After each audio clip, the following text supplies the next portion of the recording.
Today on 4.3b, there are, continuing with our trig, there are two triangles today that I want you to remember and their ratios.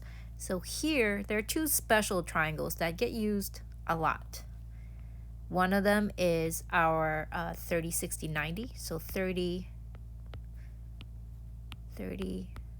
60, 90. And then the other one is our 45, 45, 90. If you take nothing else from trig, remember these triangles. These two triangles and their ratios are used again and again and again. 45, 45, 90, this is the ratios of your squares. 30, 60, 90 ratios come from your golden rectangle, all of which are used in abundance in everyday life, and also to find other degrees. So here, your 30, 60, 90, remember the, okay, so the ratios of your 36, 90 is you have, if this is an x, this would be x root 3, and this would be 2x. On your 45, 45, 90, if this was an x, this would also be an x, and this would be x root 2. Those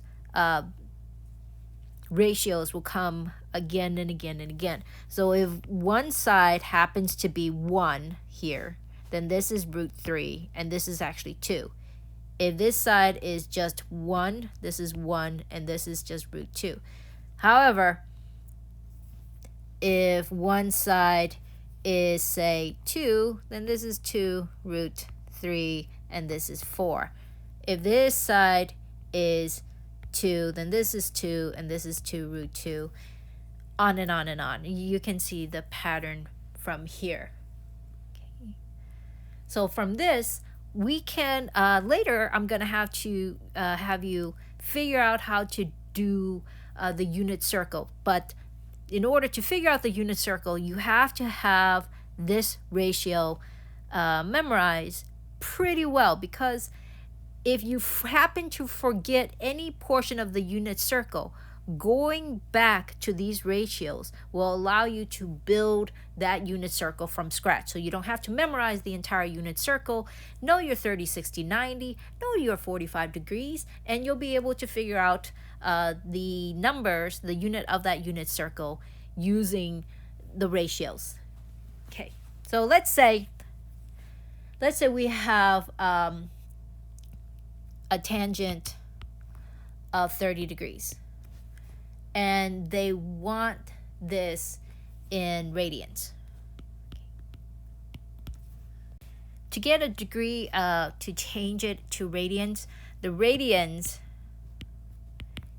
what you do is you multiply the degree times that by pi, and you divide that by 180 degrees.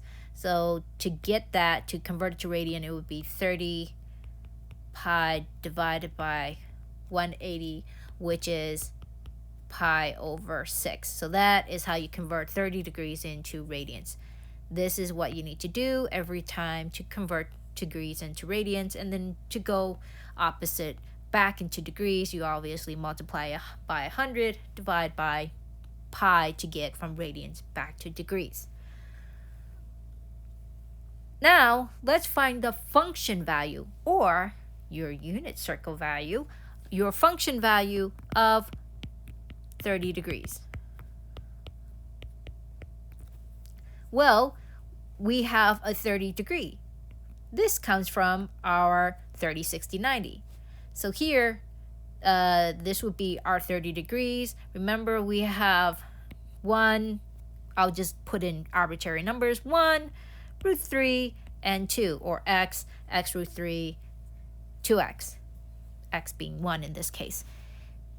Our function value then is of tangent of 30 degrees, right? We want tangent of 30 degrees. That function value says, oh, okay, well, we want the tangent, TOA, opposite over adjacent. So 1 over root 3. We don't want a radical in the denominator, so to multiply by root 3 over 3. So that gives us root 3 over 3 is our function value of tangent of 30 degrees. Let's do another example, but this time not using the 30, 60, 90 degrees. Let's say our cosine of beta equals the square root of 13 over 7. First things first, what I always want to do all the time is I want to draw a picture. I want to draw a picture just so it can help me. So here, I'm just going to choose this one as beta up here.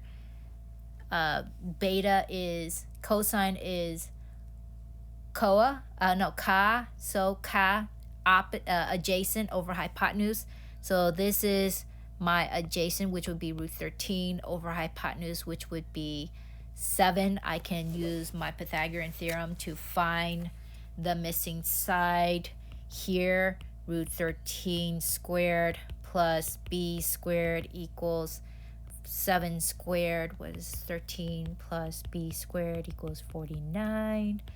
B squared equals 49 minus 13, 36.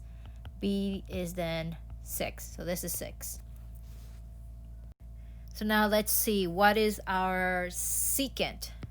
A secant of b or beta. Secant of beta. Secant is, trying to remember that, it's the inverse of cosine. Yeah, it's our inverse of cosine. So it should be 7 over root 13. We can't have it at 7 root 13. It's 7 root 13 over 13. Next is sine of beta. Sine of beta is opposite over hypotenuse. That's 6 over 7. C, cotangent of beta. Cotangent, so it's adjacent over hypotenuse. So that's root 13 over 6. But what if they gave us another option, D, the sine of 90 degrees minus beta? What is that?